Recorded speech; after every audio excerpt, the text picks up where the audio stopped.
There is.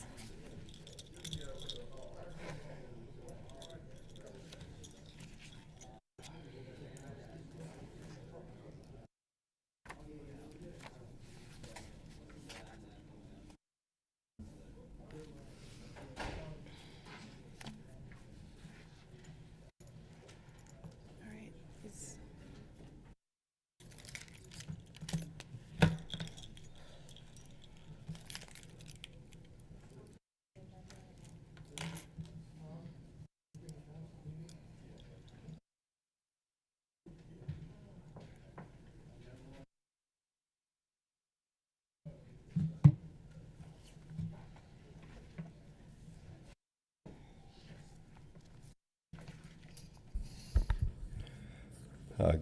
Good evening, supervisors and members of the public. Welcome to the September 2nd, 2025 public meeting of the Board of Supervisors of Lower Paxton Township. On tonight's agenda, we have some action to approve a payment application for the Centennial Acres and Cole Park Memorial Park Improvement Project. We also have action to authorize Ordinance 2506, which is authorizing the issuance of general obligation bond for a sewer project. And also preliminary final subdivision and land development plan for Gateway Lot 16 and improvement guarantees related to subdivision and land development. And finally, a payment of our bills. Supervisors are all in their place and ready to conduct business. Madam Chairman. Thank you, Manager Verneau. Welcome, everybody, to the Lower Paxton Township Board of Supervisors business meeting for September 2nd, 2025. It is now 7:06, and I'll call the meeting to order. Please stand for the Pledge of Allegiance, led by Supervisor Najim.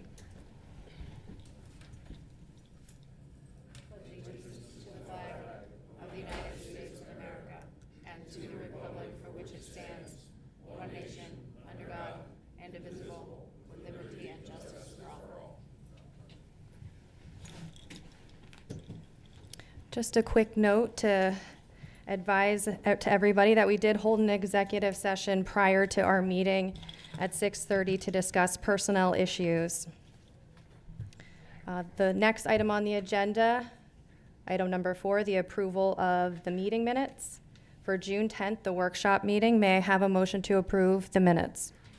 So moved. Is there a second? Second. Is there any public comment, discussion, questions on the meeting minutes? Seeing none, all those in favor say aye. Aye. Aye. Any opposed? Motion carries. Public comment. Please identify yourself by name and address. Limit your comments to 5 minutes, please. I'll raise my hand at the 5-minute mark. Thank you, Mr. Clare. Jeff Clare, 2648 Amanda Drive. I guess it's 2 points. The first one is we're a few months away from the celebration of America 250. And when I went to the township website, I didn't see any activities listed. I would like to know, A, if you applied for the state grant, and B, if the township's planning any activities for PA 250. Thank you, Mr. Clare. I do believe I saw some correspondence through Director Scott's office that she is planning to apply for grants for the celebration next year. And the other part to that is when I went to the township website, many of the links were broken and outdated. And I know that the township has been working 2 years to refurbish that website, and it seems to me a little bit long to get something like that to work. Okay. So We'll take a look. I didn't notice that they were broken. Thank you for letting us know. We'll check in. Thank you, Mr. Claire. Mr. Kessler. Yes, I'd like to just come up. I don't think I printed enough, if you could share. What is it? Lincolnstown Road.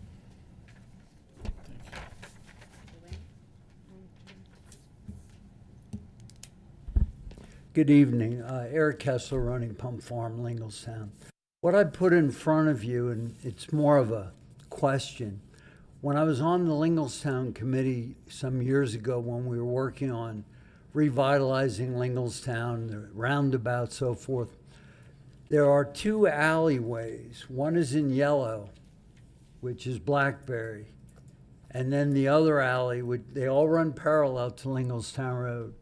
The other alley is Raspberry. My question is this. We had asked for a legal opinion. We never got a legal opinion. Are those alleyways completely, are they public or are they private? Now, with Blackberry, I'd say 3/4 is paved.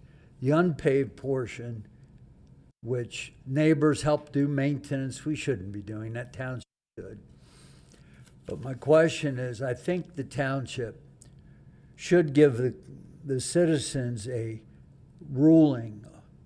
Are those alleys public or are they private? That's all I'm asking for. And I don't expect it tonight, but if you could please get back to me, I very much appreciate it. Mr. Kessler, when did you ask for the first legal opinion so we can follow up? 18 years ago, Okay. to be honest. So I think some of you were just in high school then, I'm sorry to say. But it does affect the properties that are on either side of the alley. It does affect the maintenance, the snow removal. So I'd really like to have an opinion from the board. I don't need a legal opinion, but if that's the way you want to go, fine. I just think someone has to take their head out of the sand and take a position. That's all I'm asking for. Thank you. We'll look into that. Appreciate it. Mr. Minsker, go ahead.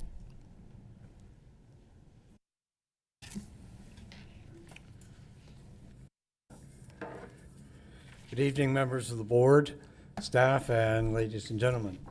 My name is Bill Minsker, 5956 Lingelstown Road in the square in Lingelstown.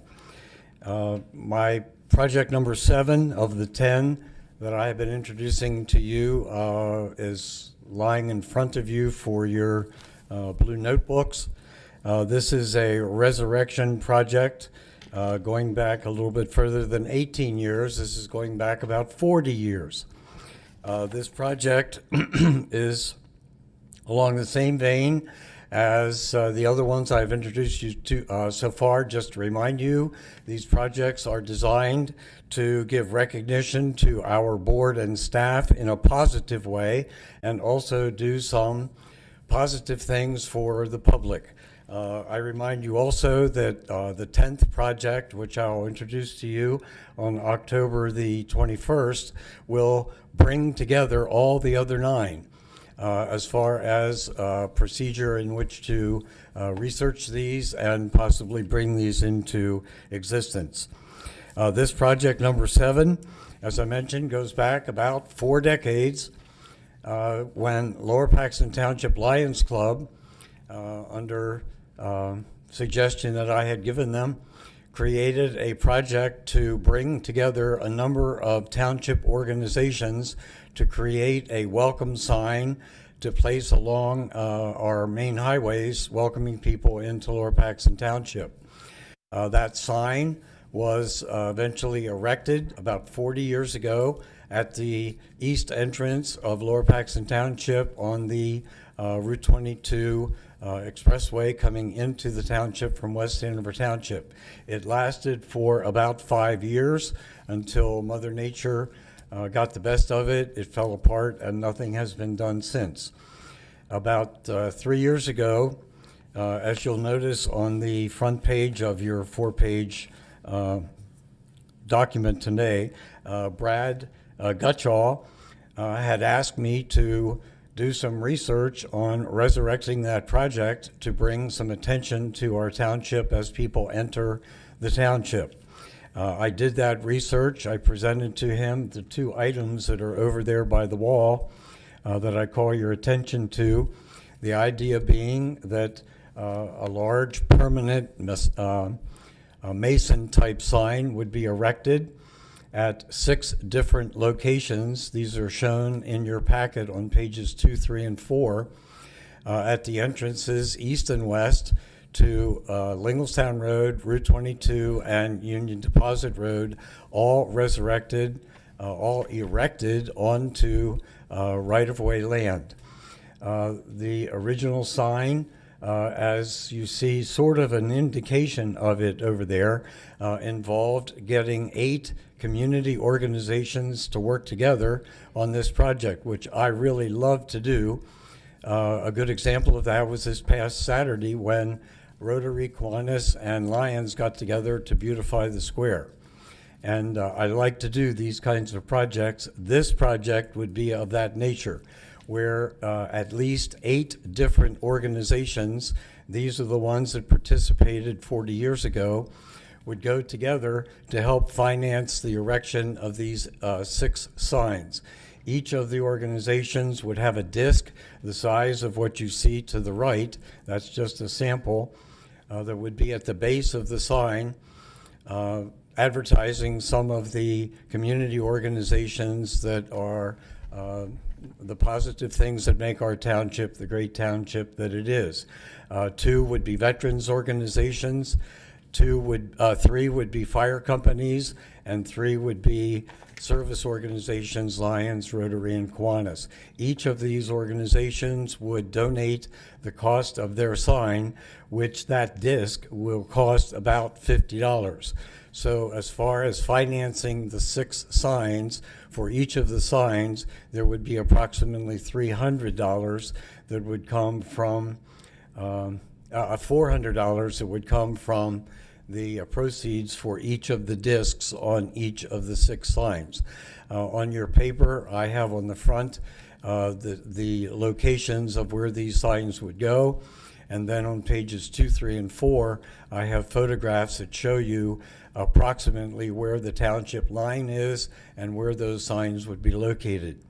As I mentioned earlier, on October 21st, I will be with my 10th project. I will be giving you a procedure in which to study and hopefully bring about the implementation of these 9 projects, of which this is project number 7.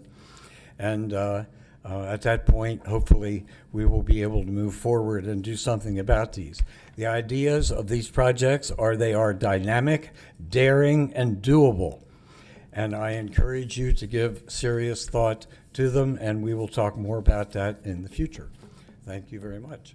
Thank you, Mr. Are there Minsker. questions? Questions from the board? No. Thank you for your time. Mr. Bostic, please. My name is Bill Bostic, 6204 Elmer Avenue in Lingelstown. Just want to share a couple things related to the roundabout issue that we've been working on as a community through Lingelstown Gazette's Facebook page. And what I have to share, just an overview of a 8-point process that could be considered as far as 8 issues in terms of addressing it. I would imagine most of them are probably in the works, but in the event that there's something new here, I wanted to put this into the mix. What I'll do is send it out via email to you individually and also to staff, instead of trying to hand out paper tonight. It's just an overview. The first one is just to install warning signs on major routes, which right now there are none in terms of what's happening on 39 and North Mountain Road in Linglestown. Install detour signs with flashing LEDs, which would represent or show truckers the bypass around Linglestown, the route to take. There's none of those at the moment. The next would be to investigate oversized load permits, which some of our readers have verified that they've actually seen the permits issued by PennDOT to take oversized loads through Linglestown. That's actually happening and it's been verified. I know it's been discussed here in this setting about increasing police patrols and developing an ordinance that would allow our local police to fine and maybe assess charges if they can verify that a particular trucker caused some concrete damage or other damages. One thing I just briefly mentioned or talked with Mr. Kashiba about is explore surveillance solutions, which would include cameras and in the roundabout in the square, along with license plate readers.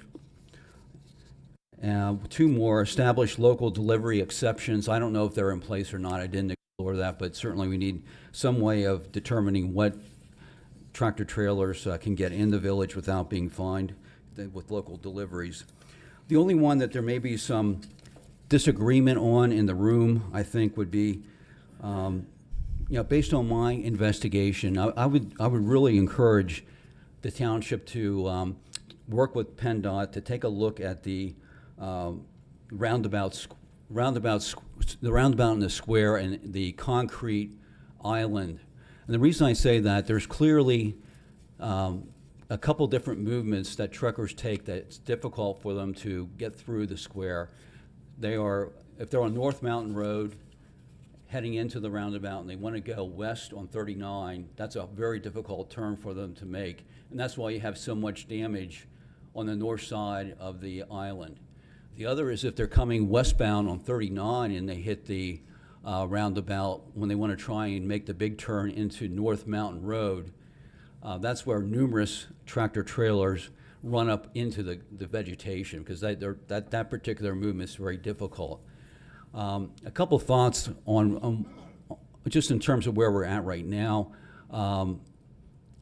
Personally, I don't know which trucks get in there that are legal and which ones aren't.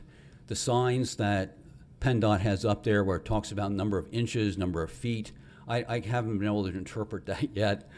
I'm still trying to get in touch with the Pennsylvania Motor Truck Association and see if they might be able to help me out. So we don't really know how many are illegal trucks, how many are legal trucks that are causing the damage. We really don't know.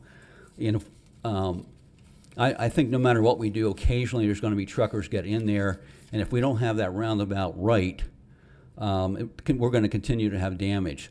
The other thought I have on this is that the planning for this roundabout took place.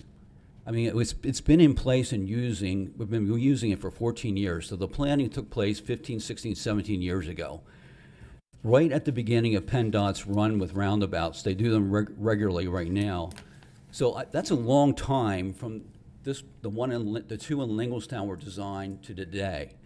And the simulations they've used with computers, maybe some of the standards that were in place at that time are not appropriate given the usage that we've seen and the damage. It's not just the island. We're talking about the curbing and everything else. If you actually go out there and look, it's like there's just a lot of damage, concrete damage throughout that, especially in the square. And just to wrap up then, those are the 8, and I'll get that out to you. If during your reports, if someone might address, from the township's perspective, what you're doing and what are some of the next steps you're going to take if you know them at this point. And the last thing is, I know you had a budget workshop at 5:30. I don't think it was televised. I took a look. I'm not sure if it was or not. I didn't see it on YouTube. But if someone on the dais could just overview what you discussed, the key points, just a couple key points. So as a reporter, I have an idea, and the public would have an idea what you talked about. Thank you. Thank you, Mr. Bostic. On the roundabout, I know Supervisor Najim had been working to meet with officials from PennDOT. Supervisor Najim, I'm not sure if you have any update yet at this Yeah, point. so we have set a meeting with PennDOT leadership to be held on September 16th. So we're going to try to see if, how many we can fit in the room to, see how many people from the public we can take. But yeah, it's been set. Yeah, absolutely. Where's the meeting? It will be here. Here? Okay. And then, Mr. Bostic, to address your other point, we can follow up with you after the meeting and provide you with a presentation that was prepared and delivered during the budget workshop. Thank you. Mrs. Lindsay. Robin Lindsay, 6244 Overview. In reference to the alleys in Lingelstown, they are private. The township does not take care of alleys, even in a TND, traditional neighborhood development. The HOA is responsible to take care of the alleys. Thank you. Is there any other public, please, sir?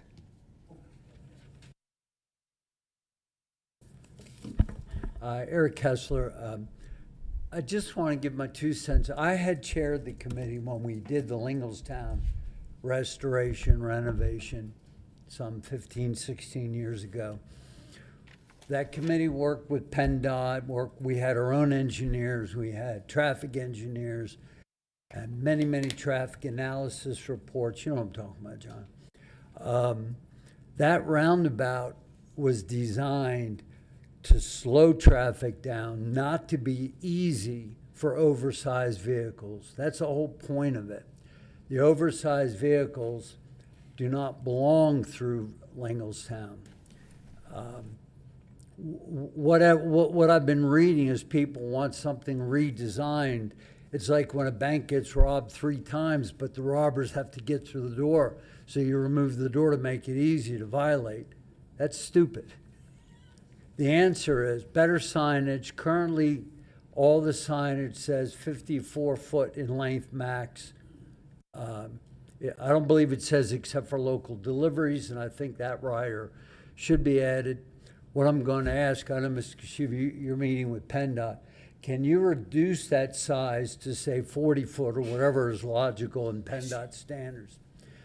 If that's done, that will resolve the issues. The other issue nationwide is we have CDL drivers that aren't legit and can't drive.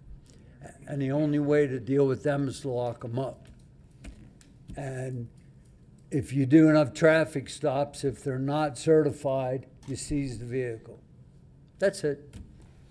So that's the purpose and the reason why the roundabouts were made that size, let alone had an impedance of we couldn't go beyond. Currently, I have all the blueprints. They are 160 foot in diameter. That is right in the middle of the single lane, low speed roundabout specs for PennDOT. So you're right on there. And the accident statistics or lack of will show you that they are doing their job. And as far as the alleys, that same committee had asked that question many times, they public, they private. And even council at the time said, I couldn't tell you. So I'm just asking if you would look at it, because if they're private, for example, you can't do traffic enforcement. If they're public, can someone put a land development plan to develop something on the alley? So it does affect many, many things, including law enforcement and people's use of their property. So I'd appreciate a response in writing or something made publicly. Thank you. Thank you, Mr. Kessler. Yes, sir, please. Good evening, everybody. Thanks for letting me speak. I don't live in the township. Can you please state your name and address, please? Okay, my name is Sean. I don't live in the township, but I was told I can come to the meeting. I live in Pembroke with the rest of them crazy people. And the comments I have is for Lower Town, Paxton. I actually was thinking about moving out here, But there's a lot of things bother me. I heard you say we only got 5 minutes to talk because I got 5 hours of stuff here. So I'm going to go as fast as I can. And I'm sorry I said that like that. The first thing that bothers me, it's not the police officer's fault. If somebody in your township or your office can go to our state lawmakers, because I'm not wasting my time with them no more, we are in danger. Somebody needs to start enforcing these laws. These teenagers and these juveniles nowadays need their butts whipped, okay? I'm tired of just slapping on the wrist and go home to your mom who ain't gonna do nothing but fix you some pancakes or something, okay? In your township, the stuff that goes on in here, I wouldn't put up with it. Mr. Sean, I'm sorry, I didn't get your last name. Could you? Chatman, C-H-A-T-M-A-N. Thank you. Could you please be specific about matters that occur in the township? Okay, I was just getting ready to say that. Thank you. The mess that y'all go through at Coons Park is unacceptable. Now we're back to what I just said. These kids know they can get away with so much. They need to have it that if you're going to act like an adult, you're going to get treated like an adult. Somebody need to speak to our lawmakers, okay? Stop these itty-bitty juvenile courts and going to jail for 20 seconds and all that mess. Stuff like that, if it was up to me, you go to jail for 10 years and you've been on probation for 5 years. That's me. Okay, again, it's not the police officer's fault. It's whoever makes these silly laws that we always run into. The clown acts that y'all had at the fireworks, the same thing. Okay, it don't make no sense that we have to live like that. And it's getting worse if you watch the news like I do. We got teenagers, juveniles, whatever you call them, walking around here with guns. That is unacceptable. Every time I hear that, again, I want to come out here and live, but I say, I'm going right back into the ghetto where I came from. Unacceptable. Somebody needs to put their foot down. Okay. One second thing is, I agree with the man that was just standing up here. I've done infrastructure construction. I have a CDL, I was a truck driver. I agree with everything he said, so I don't have to bring up those comments. Okay. I like whoever did this, and I don't know who it was. I stopped by your football game Friday. I guess it was against Cedar Cliff. I should know that, I'm a sports guy. I just wanted to clarify something, okay? I like whoever stated that, I guess if you're up to 9th grade, you got to have a pass to get in or something. I don't understand it. But the thing that bothered me about that, no, not the 9th grade. You need to take that higher and go to the 12th grade. Because the 10th, 11th, and 12th grade, they're the one that's causing all these problems. Not the little 9th graders. This part is more on the police part. Again, not blaming nothing on them. If I was to move out here, I would be scared because the traffic out here, the disobedience is sickening. I spent a lot of time just a day in your area, and that's almost every day. And it's worse when I talk to people in Lower Paxton Township, I know more than they do. I have a membership right over here at the Y, which should be the Friendship Center. I have a membership at the Shiny Shell Car Wash. I'm always in Boscos. I shop mostly at Giant. I know about Lower Paxton. I'm just sick of hearing this idiotic stuff when I want to move in here. Somebody needs to step up here. Okay, again, I'm not blaming it all on the police. I know they can't be everywhere all the time. Well, since I brought the Friendship Center up, one thing that irritates me, and this is all over, I just get tired of walking around. I don't even have a word for this. I get tired of people parking in handicap without a permit. Okay, that stupid law they have now, $250, I'll pay that for you. Or get the car towed and you never caught a tow truck anyway. Try my game. I'm a sports guy. I play sports. Like, try my way one time. You do that? Oh, you're definitely getting your car towed. That $250 silly fine that they have, I'm gonna take it to $1,000, and guess what? Here's where people get mad at me. I'm gonna suspend your license for a whole year and I'll do that again. Also, I'll walk around. I saw this 5 times just today. These people driving around with inspection stickers that expired 5 years ago, 2 years ago, is off this planet, okay? If it's beyond 6 months, the vehicle should be impounded. I just get tired of seeing that, okay? How many times have I seen this? Again, I'm not blaming it on the police. I'm getting tired of seeing people driving around school buses with the stop sign out, the flashing red lights. That silly law they have now is not working. You're going to jail immediately. And I want a 5-year license suspension and a $5,000 fine. Again, I want to move out here. I just keep seeing this stuff every day I come out here. every day. But these kids, like I said, they need to be treated like an adult. I don't want it. I'm sorry for sounding mean, but I'm sick of it. Because I don't see nobody, our lawmaker, I ain't got time for them no more. If I had anything to do with this township, you ain't seen nothing yet. Again, I still want to move out here. Okay, I would like some of this stuff to start being taken care of. And I used to do heavy highway construction. Again, I know, Laura, you said in a couple minutes. I drew something, I don't know who wants it, some pictures of some of y'all roads that need to be fixed. I mean, seriously fixed. Would you like to bring those up Yes, I to us, would. please? And thank you, Mr. Chapman. And thankfully, we have Director Kashiba here, he's the director of our Public Safety Department, and he's heard your concerns, so we appreciate them. There's area views for the Okay. spots of the roads that's bad. Are these items that we can keep or No, make they copies will. of? Oh, okay, thank you. Once somebody starts doing something. Wonderful. Matter of fact, I only had 5 minutes. I got 5 more papers, but I shortened it because you said you only got 5 minutes. Thank you. Again, I wanna Appreciate your move out time. here, but the people that know me, I'm well known from sports. They know who I am. Thank you, Mr. Chapman. Thanks. Is there any other public comment? Ms. Scheib?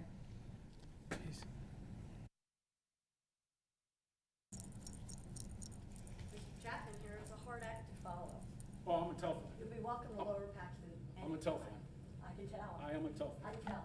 Yep. I have an inspected car. Yeah, thanks. You're welcome. My name is Kate Scheib. I live at 131 Oak Park Road here in Lower Paxton.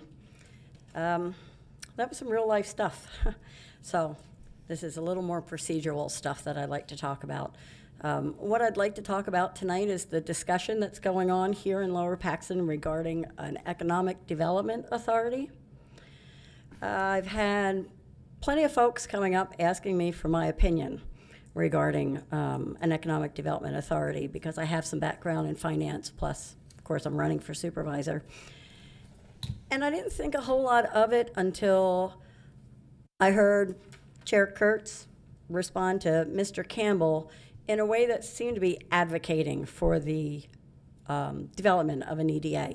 So since I've been offering my comments to others, I'm going to offer my comments tonight to go into the public record. And I'm going to talk about why Lower Paxton Township should not create an economic development authority before an election. Creating an economic development authority, also known as an EDA, is a major decision with long-lasting effects. Doing so within 60 days of an election, especially when a majority of the Board of Supervisors may change, raises serious concerns. First, it undermines democracy. Voters deserve to have their newly elected representatives weigh in on a permanent decision. Second, authorities are not temporary. People seem to think that if you establish an authority, a new board could easily dismiss it. That is not accurate. Once formed, an economic development authority has broad powers. It issues bonds, can acquire land, and it enters into long-term agreements. Board members cannot be easily removed. They serve for 5-year staggered terms and can only be removed for cause by a court. And I'll be glad to defer. Get it? It also ties the hands of the new board. Outgoing supervisors should not lock in policies and appointments that bind incoming officials. Trust matters. I don't think the township or anyone wants to see major decisions that lock in anyone made in the 11th hour, because again, we are going into an election within 60 days, 63 days. And finally, this isn't saying an EDA is good or not good, but developing an EDA can certainly wait until January. If it's a great idea, it can be discussed, deliberated, and voted on once a new board is seated, regardless of who's in those seats. So I'm just kindly asking the board to please respect the will of the voters and wait until after the election to discuss, let alone decide, the establishment of an economic development authority. As a resident, I would certainly appreciate that. Thank you. And please, Ms. Kurtz, I know that you are professionally more into EDAs than I may know. No, I respect your opinion, Ms. Scheib. Thank you. I think it's a valid one, that important decisions are made by elected officials. I think some of the comments that you made, I'm not sure what statute you're referring to in terms of creating an economic development authority, but the statute that I was recommending that we would create an authority under, the township would have to approve all issuance of bonds or any long-term agreements, so that would be a board role.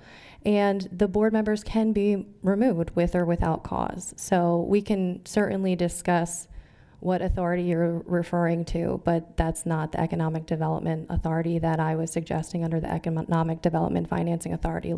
I get it, and I will also defer to the fact that there are various ways you can establish an authority, and some are more easily changed than others. Yes. So, thank you. Thank you very much. And on that topic, I do think it might be on the agenda next week, just as a discussion item for the workshop.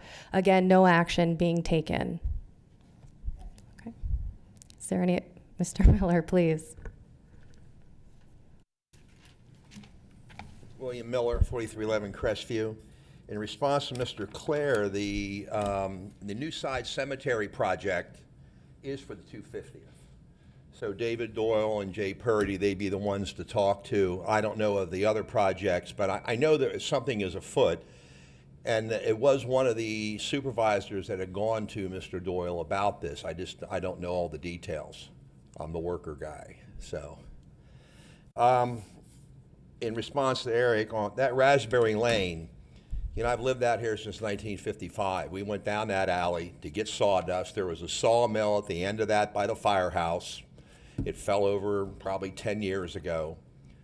That was always open. And when they did the project in Linglestown to work on the lane, you know, to work on the roundabouts, you needed to get down through there, and all the traffic had to go on the north alley, because an individual that owns property there states that's his alley.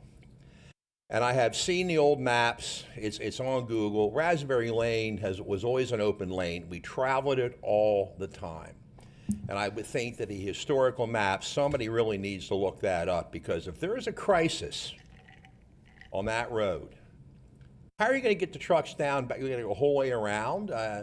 It makes no sense if someone can block a road. Safety is of paramount importance, and that's just it's been a burr in my saddle for a long time that they still get away with that.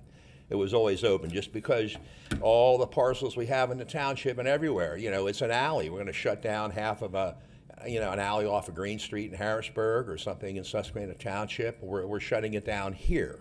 It's an alley. There's property might be on both sides, but the alleys were created for the convenience of all the residents to have access to the back of their properties and the conveyance through. The one thing I wanted to talk about is still, as I go around the township, I'm still seeing more and more and more overhanging branches and stuff like Colonial Road, Lock Willow, Earl Drive, Goose Valley. And to whom is it incumbent upon? PennDOT, who's done nothing, Veolia, Verizon's done nothing on their right-of-way. So again, it's an ongoing issue, just to revisit it. We have a mower, and the mower was working on Goose Valley. People are throwing out hunks of wood. They're throwing their boulders out there. So I guess now we need a place to get rid of rocks. But the mower's damaged. They're going to replace it. I talked with the director. It's an ongoing process. But I just don't think that most people are aware of the problems that some of the residents create. So is it a residence issue? Do we mow that? Do we have to mow everything for them? You know, I think somebody has to figure out what their level of responsibility is, because ultimately every single taxpayer is paying for the maintenance of these common areas. That I asked the other week, just the Woodcrest right-of-way. I was able to round up some neighbors and some young sons there. They had some good, strong guys, too. We want to go down into the area off Colonial across from Goose Valley and have at it with all the phenomenal amount of debris. You just don't see it because, you know, you're going to get killed looking over the guardrail. We want to come in. The township has a sewer department right-of-way. The right-of-way should be maintained. It's just a normal thing you would do, and that way Verizon can clean up their lines in there. But we just need a way in. And that's out of my hands. We'd obviously have to make an arrangement with the homeowner where that right of way, it has to enter. It was going to be a road to go down into lots that were there planned out, but when Colonial Road in 1965, when they dumped the dirt, burned it up, made the highway, they became landlocked. But there still is a right of way. As we move into the fall, the yard waste thing, we're the only municipality in the area just about that doesn't have some type of year-round yard waste. And as I've stated, and and you know it's true, if people don't have a place to put their stuff, they're going to put it somewhere else. We did dumpsters last year. They were 40 yarders or too tall. I mean, you'd have to be 8'10" to dump the stuff in there, and then people were throwing it on the ground and throwing it over. So we need something. I talked with our waste provider in York, their supervisor, the dispatcher, and she stated that we really do need something in March because they were overwhelmed the first week in April. I mean, everybody has it out. So, and you negotiate. Now, a couple of times in March would be great. Maybe a time in December would be great, or we could take it out to the land waste. But again, we're going to be, that's going to be on us, and we're going to be out of time to have a plan for it if we don't plan now. That's about it. They did some digging on Goose Valley and Crestmont, and it goes up into Elbridge. I talked with people about this. It still hasn't been repaved. We're back to the sewer department, not the sewer department, but they didn't do it. They have people that do it.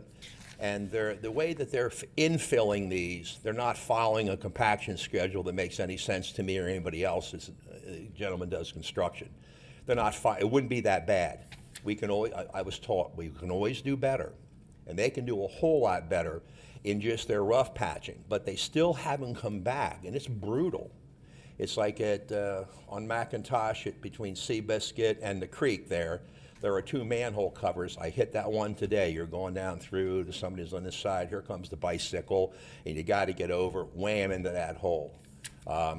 In the past, the people I worked with, if people can't fix it, you throw blacktop on it and you dig it up later. Because the roadway has to be smooth. Imagine an officer on a motorcycle. Imagine somebody responding in any kind of vehicle. That it is a thump, or I wouldn't mention it. It just hasn't been done in years. Whoever paved the road should have been held accountable to go out with the ring cutter, shim it, raise it up, and get it flush. And that's about it. I had a bunch of little notes here, but that Linglestown Raspberry Lane is eating at me here as we started the meeting. We were blocked out from that during that whole process, and I kept thinking, what there's a fire, what there's a first responder needs to get through there. How can anybody block off, historically? And I know we have maps here. They might have them in the township. I tried to contact the courthouse. They're somewhere, not the courthouse, but the records, Mr. Zugay's office. And I didn't fare too well there. But I know the documentation is there, and I think it would prove us all right. Thank you very much. Thank you, Mr. Miller. Is there any other public comment? Okay. Seeing none, we'll move on to chairman and board members' comments. Is there any comments from the board? I was just going to say, Mr. Miller, when we get PennDOT in a room, we'll talk to them about these overhanging branches, and then. I just think, is it incumbent upon the owner, but these are hanging out over the right-of-way along Colonial Road, and, the other Colonial, and where the branches hang. Yeah. The dirt moves down, it's blocking 1 to 2 feet of the blacktop, it's hitting into the berm, and this is where the branches, the logs have been laying for over a year. People are riding their bicycles through there. That is the bike lane. That is the walking lane, especially that one spot between Old Colonial and Goose Valley. Tell you what, if you wouldn't mind, send me some pictures. That way I can show them when they're here. Absolutely. And then, also when we were talking about the roundabouts, I'm going to work with Director Kashiba with ways to not only limit or fine these truckers, we're going to also try to recoup some costs for the damages occurred too. So, coming soon. Stay tuned. Okay, any other board member comments?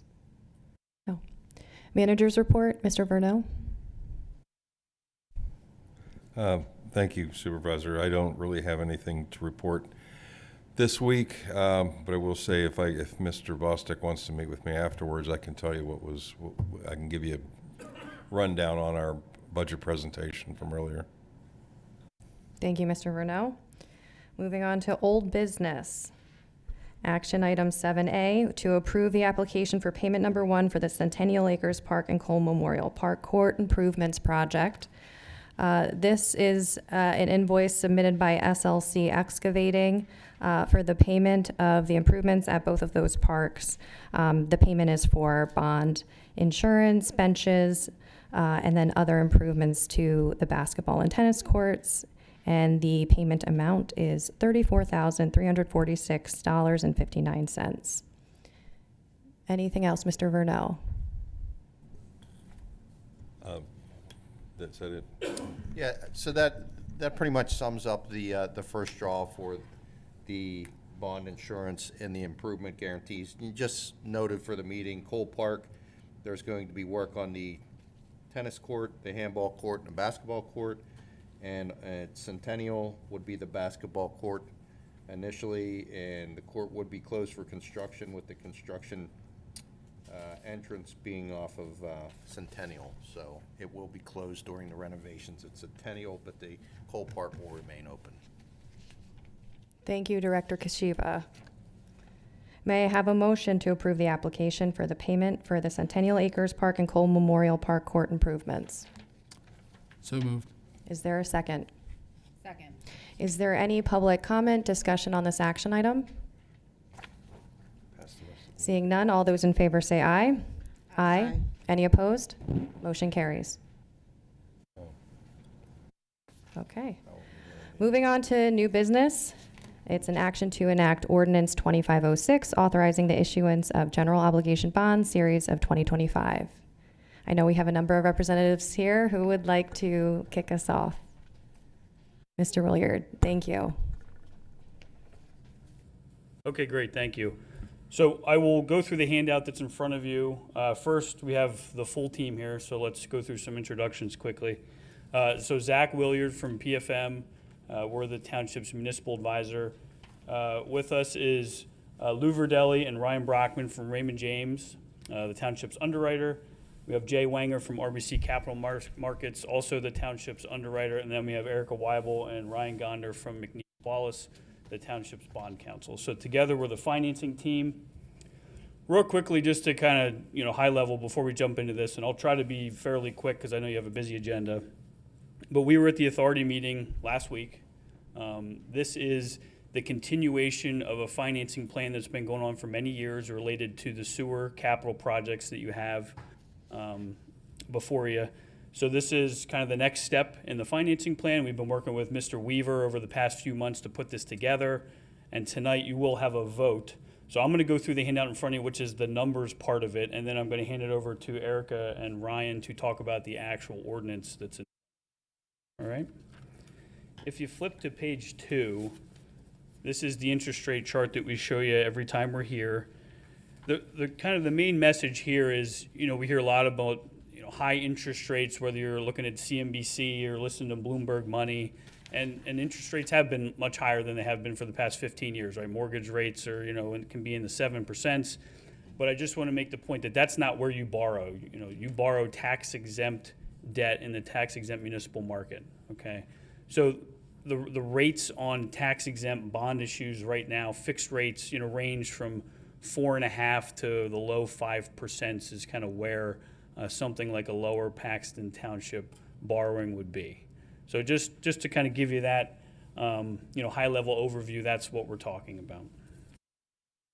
On page 3, there's a lot of bullets here. I'm going to roll quickly through this. What's going to be in front of you tonight is a vote for borrowing up to $5 million for the next phase of sewer capital projects. The resolution itself is actually going to be for $7.8 million, okay? That's a not to exceed number. We have to have a much higher number in there. This is the way the township has done this in the past and the way that most municipalities borrow money. But you have a not to exceed number that's typically significantly higher than what you're going to actually borrow. It builds the flexibility that we need for Eric and Ryan to then take this to the state and get approval before we price the bonds. So that's the difference between the two. We're Mr. hoping- Williard, Yes, sir. what document are you referring to? Oh, the PFM handout? It should be in front of everybody, I think. I just don't think, we don't have it loaded onto the computer. It wasn't sent to us earlier. Oh, okay. It's the same one as last week. I apologize about that. It's not on there. We have extra copies for the public in Yeah, case there's you're a- interested. there's a- We'll give them to you after the There's meeting. a few up there, and we can resend it to you. Okay, so we're on page 3. Under bullet 2, I just want to hit on that, the expenditure test. We always like to say this is not going to be an issue. We've seen draw schedules and professional engineering estimates of how this money will be spent on the projects. But typically, when you borrow money, you want to make sure that you can spend 85% of that amount within 3 years. Okay, so again, not expected to be an issue. And then the bottom half is the parameters ordinance, which we discussed earlier, and that's what Erica and Ryan will touch on. On page number 4, this is what we call the township's debt summary. Okay, so the township borrows the money on behalf of the sewer authority because of your high credit rating, a AA2 credit rating. So that helps the authority get better interest rates on its debt, therefore keeping the rates as low as possible. So when we look at page 4, this is the township's debt in whole, okay? Now, most of this debt, if you flip to the next page on page 5, is actually allocated to the sewer fund, well over 75% of it. So when we talk about, and we're working with Mr. Weaver on the debt plans for the sewer fund, when you look in column 11, you pay about $10.2 million in annual debt service right now for all the sewer-related projects that you have. So that's kind of the column that we're focused on, column 11 there. When we talk about adding $5 million to the debt, it's going to be going on top of what that column looks like. Any questions on the existing debt for the township or the sewer fund? So then page 6 is really the main page of this. You've seen, a number of versions of this over the past few years. So starting in column 11, prior to the issuance that was done in 2024, that was the existing debt service of the sewer fund, column 11. Then last year, the 2024 bonds were issued for sewer projects in the amount of $15.7 million. So that's kind of all that's happened. And so we're on column 2, which is in the yellow and the red box. That is the expected 2025 $5 million piece of the new money projects. And in column 13, you can see that adds about $267,000 to the debt service run rate, okay? And then that's the only thing that you're focused on tonight, but we have in here the rest of the plan, columns 3 through 7 in the different colors. Now, those are likely to change around as projects change, as timing changes. Those will not look the same, but that's kind of how this is laid out now for illustrative purposes. So basically what it does is it walks you all the way to the right-hand side of the page in columns 20 and 21. So if the plan worked exactly as shown here, you'll end up in column 20, which is what would be the new debt service number that would be in the sewer fund budget, and it will have funded about $41 million worth of sewer projects over the next 10 years, okay? Again, I don't want to get too focused on the next 10 years. We're just talking about column 2, which is the 2025 issuance tonight, but we just like to kind of show you what the roadmap looks like as you plan forward. All right, so any questions about that? Yes, ma'am. So I'm looking at column 11, existing sewer fund debt service versus column 12, actual debt service. Could you explain those? Yeah, no, so good question. So column 11 is really meant to be the same as on page 5, except it's all folded up into one column. So page 5 showed you all the different bond issues that you have, going back to 2014, okay? So that column is meant to represent the existing debt that you already have. So if you do nothing going forward as far as borrowing money, you still have to pay back that column, okay? And then what's being shown in columns 12 and 13, column 12 is the actual debt service that was issued in 2024. And then column 13 is the expected debt service that we would issue over the next kind of 30 days. So then that would be your new total debt service for the sewer fund. Is that helpful? It is. I'm the only one up here that does not sit on the sewer authority. Sure. You don't either? I do not. Okay, all right. Well, what other questions can I help you answer on this page? There is a lot going on this page, I realize that. Well,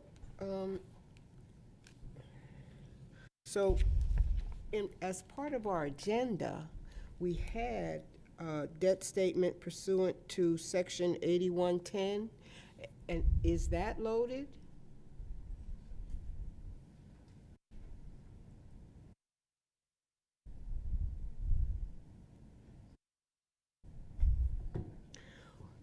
And I guess, So I think all of the documents that are on there, they're all going to be reviewed here shortly by McNeese Wallace.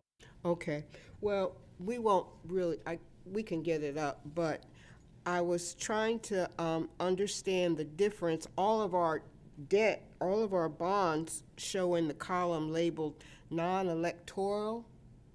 Could you address that? Which page are you referring to? She's looking at the debt statement, Zach. Okay, well, so I'm going to do one more page, and then I'll bring Erica up, and she can walk through that, and I'll stand here if there's any other questions about the numbers handout. And Zach, before you move on, can you just explain the difference between bank qualified and non-bank qualified, and what having a 5-year call means to the township? Yeah, so so we're back on page 6, the colorful page. When you look in columns 1 and 2, the first issuance that was done in 2024, that was a $15 million issuance. And if you look down on the top part there under column 1, it says non-bank qualified. The one that we're talking about this year is going to be less than $10 million. It's a $5 million issuance. When you issue less than $10 million per calendar year, the bonds receive special treatment, which historically had a lower interest rate and a shorter call feature. The interest rates right now are similar to non-bank qualified debt, but you still get the 5-year call feature rather than an 8 to 10-year call feature. Why you care about that is it means that you can come back and refinance the debt or pay it off or restructure it after 5 years rather than waiting 8 to 10 years. So it's more advantageous from a call feature standpoint. It leaves the township more flexible should interest rates drop in the future, or should you have a windfall and you want to pay off debt or you need help with the sewer budget. It allows you to be flexible. So it's an important distinction between last year's issuance and this year's issuance. Thanks, Zach. Sure. So lastly, real quick, just on page 7. So this is the timeline, how we kind of expect things to play out here over the next couple weeks. So we're here tonight on September 2nd. You can consider the ordinance if you should pass it, and then we would continue the process. The next things that have to happen are we need to go to get a credit rating, okay? You have to do that each time you issue bonds. So you already have a credit rating. It's a AA2, which is a fantastic credit rating, okay? But we still need to go through that process again. Then we'll prepare the offering documents, and then we expect to be able to lock in interest rates kind of early to mid-October. So that takes us to the finish line, and then you would have money in the bank approximately 30 days later. On the timeline, it says mid-November. when you say get a credit rating, what does that process look like? So we put together a prospectus that's all about the township and why we're issuing the debt. We send that off to Moody's rating agency. Then they're going to come back with a list of questions, and then Mr. Verneau will get on a phone call with him and the rating agency, and we will go through the questions, and it's kind of an interview to learn all about the township, economic development, what the finances look like.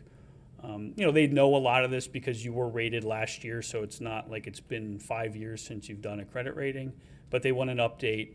And then once you have that call, then a few days later, they'll issue the credit rating. We would expect it to hopefully stay the same at a AA2, again, which is great. Does the fact that we had a, for lack of a better phrase, a good audit report help us? Absolutely. They love to hear that. They're very focused on having cash reserves. So a lot of times if you have a good audit, You build the reserve. That's what helps to preserve your AA2 rating and potentially be upgraded in the future. So that's usually what comes out in the audit, and they'll be very interested in the audit. All right. All righty. And just in case anybody is wondering, Mr. Verneau and our interim finance director, Rick Grove, have both been through the bond issuance process numerous times, so they will help guide us through this rating agency process with PFM, with Raymond James, with RBC, as well as McNeese Wallace. Okay. Yeah, as Tom knows, it's a good time, so we'll get through it together. All right, so you. I'm going to bring up Erica and or Ryan, and I'll be here for questions as well. Before we jump into the ordinance, I'm happy to answer some of your questions, Supervisor Thompson. So non-electoral debt is debt that has been approved and authorized by the board. And this type of debt is a unique type of non-electoral debt. It's what's known as subsidized debt. And that's because this debt is being issued pursuant to a subsidy agreement with the authority. So the township is issuing the debt, and then through a subsidy agreement, the authority is obligated to repay that debt service from the authority's receipts and revenues from that sewer system. What that means that's particularly good for the township is on your debt statement, which you can see up there. You can see portions of it up there. You actually get to exclude subsidized debt from your overall debt. So I think there was a chart in here that showed a total township debt of maybe 13 million, and 3 million of it was the actual debt service of the township. That's the difference of the debt that is subsidized, is that 10 million, which is being paid by the authority and through the authority's receipts and revenues of that system, versus the 3 million, which is then being paid by the township. So does that help shed some light on the differences? I heard you. My problem with this document is that there are no page numbers, so I can't turn to a page. So just go ahead. Okay, I'll turn it over to Ryan to go through the ordinance, and hopefully we can address some more of your comments through the ordinance as well. Good evening, Ryan Gunner from McNeese, Wallace, and Nurk. We have the ordinance pulled up here for everyone to review right now. It's ordinance 25-06. This one does have page numbers, so hopefully it's a little bit easier to ask questions. Just a few points that I wanted to highlight for everyone tonight. It's a maximum aggregate amount of $7.8 million. The idea is to come in at an amount less than that, but to give Zach and his team the flexibility to get the best rate and everything else. We have it at $7.8 million. And as mentioned, this was prepared in accordance with the Local Government Unit Debt Act, and it's been reviewed by the folks, your solicitor and your management team, and it's also been properly advertised and timely advertised so that it can be voted on this evening. As mentioned by Erica, it's secured by the full faith, credit, and taxing power of the authority, of the township, but there's a subsidy agreement in place in which the authority agrees to make the payments on the bond. And then finally, the third whereas clause defines the project, which has already been discussed tonight, and the ordinance also authorizes McNeese to file all of these documents with the state and to complete any other necessary filings so that it can close on time. And with that being said, I'll entertain any questions.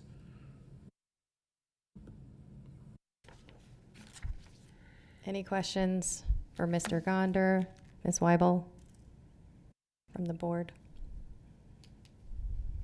No questions. Okay. Are there any other presentations, Mr. Verdelli, Mr. Wanger? No? So I think we have it covered. Anything else from the board before we take action? Okay. The only thing that I'd like to mention is that this is not something new. I know we're a new board, and I know all of the actions that we're taking are being scrutinized as well as they should be. But the township undertook bond issuances in 2014, 16, 19, 2020, 3 different series. 2022, and 2024. And we have to do this. We are under a consent decree with DEP to remove I&I, that's infiltration and inflow, from our sewer system. So we're moving forward as outlined by the authority and requested by the authority, and we're acting in accordance with past practice. So with that, I would ask for a motion to enact this ordinance. And Chair Kurtz, could we have that as a roll call vote, please?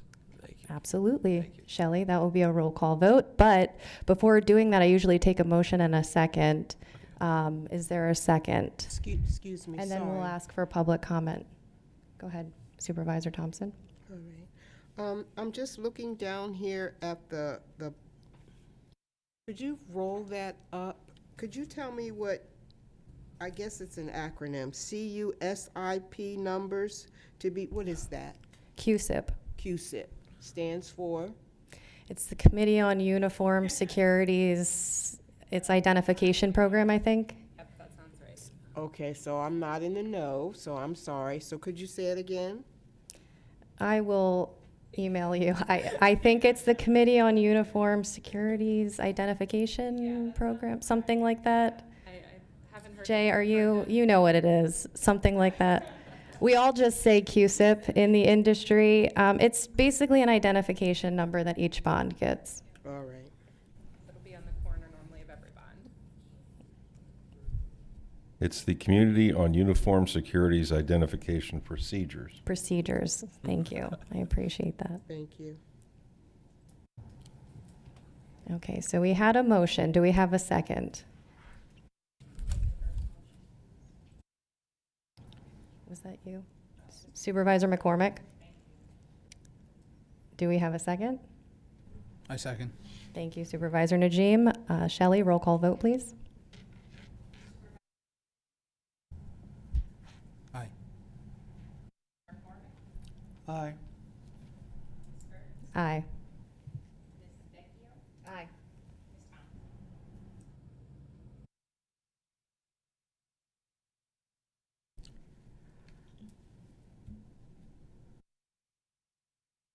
Aye.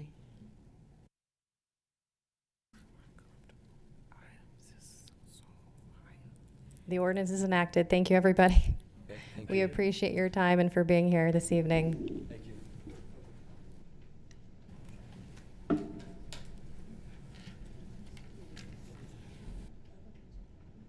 Okay. Moving on to item number 9, and that is subdivision and land development. And we are on item 9A, which is the preliminary final subdivision and land development plan for Gateway Lot 16, plan number 2007. Director Zerby. Yes, good evening. On June 3rd, 2020, the Board of Supervisors conditionally approved the preliminary final subdivision and land development plan for Gateway Lot 16. The conditional approval included waiver request, administrative comments, and general comments as stated in the conditional approval letter. The plan was not recorded with Dauphin County Recorder of Deeds as required under the Pennsylvania Municipalities Planning Code within the 5 years of the original approval. This plan comes before the board this evening to formally reaffirm the plan with the board. The date of this evening's meeting will be used to allow the plan to be recorded as required.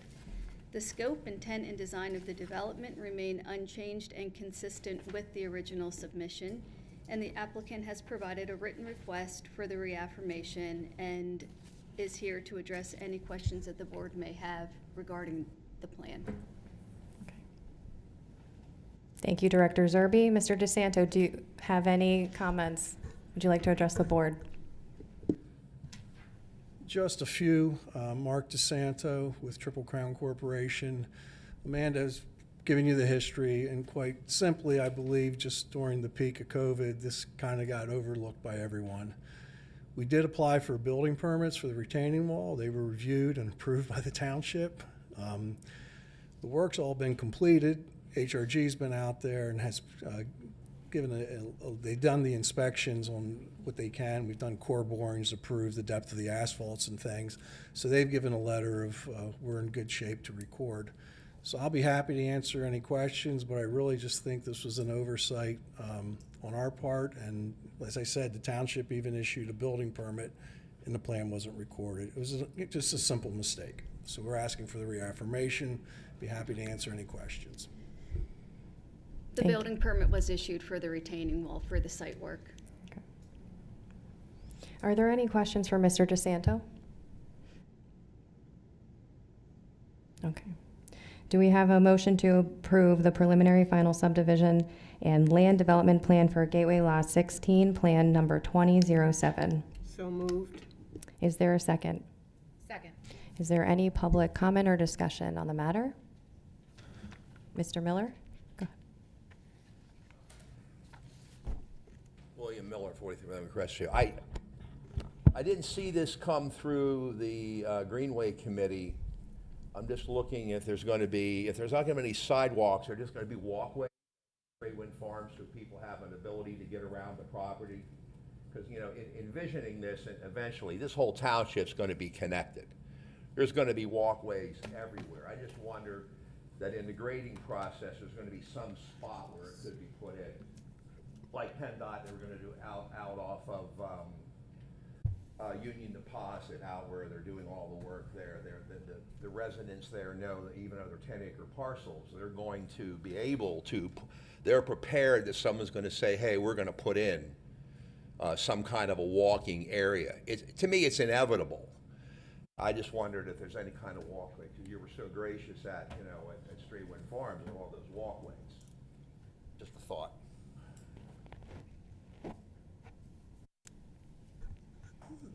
This lot was an existing lot of the Gateway development off Route 22. So we front on a state highway where there's no sidewalk, but the shoulder there is like 5 or 6 feet wide. In Gateway, there are no sidewalks anywhere in there, so there are not any sidewalks proposed for this property. And as I said, the Gateway development it's got to be 30 years old. The right-of-ways there, if it would ever be where it was imposed, it could be installed. Thank you, Mr. DeSanto. And I know we had been considering sidewalks where there were other sidewalks that we could connect to, but that is not the circumstance or case here. Is there any other public comment or question on this item? Okay, all those in favor say aye. Aye. Any Aye. opposed? Motion carries. Thank you, Mr. DeSanto. Moving on to improvement guarantees, item 9B, Supervisor Thompson. So, we have 5 improvement guarantees are up for tonight. The Weiss subdivision is asking for an extension. The Raising Cane is also asking for an extension. Wilshire Estates is also asking for an extension. 5875 Avis Lane wants an extension too. And F&M Trust is requesting to be released. I've reviewed the memo detailing exactly what's going on with the various projects. As most of us know, Weiss is in the process of renovating, making that space larger. Raising Cane is almost done, so that project will be, I expect, probably will be closed out by within the next 2 months. Wilshire Estates, let me look at the comment that I made on that one. Wilshire Estates is down from $200,000 to $3,000, so they're in the finishing stage right now. They just need the sidewalk completed, and 5875 Avis Lane only has some landscaping to be done. So I make a motion to approve the various releases and extensions on the improvement guarantees, and I'll need a second. Is there a second? Second. Is there any public comment, discussion, questions on the improvement guarantees? Okay, all those in favor say aye. Aye. Any opposed? Motion carries. And our last item is item number 10, the payment of bills for the Lower Paxton Township and Lower Paxton Township Authority. Supervisor Thompson. I make a motion, having reviewed the various questions that I had on a couple of the bills, I make a motion for the board to approve the payment of the bills. Is there a second? Second. Is there any public question, comment on the payment of the bills? Seeing none, all those in favor say aye. Aye. Any opposed? The motion carries. Any announcements? So we had our budget meeting. We started with the planning department with Director Kirby, and it was very well attended by the public. We had about 10 members of the public present. They asked very cogent questions. So our next budget meeting is on September 9th? Correct. September 9th. That will be Parks and Rec. So you are once again invited to attend. We start at 5:30. Thank you. Is there anything else? Mr. Vernell? We do have several copies of the presentation that was handed out by PFM this evening that they were going through, that they referred to. They're up here on the dais if anybody would like to take one. Thank you, Mr. Vernell. May I have a motion to adjourn? So moved. Is there a second? Second. All right, we are adjourned. Thank you.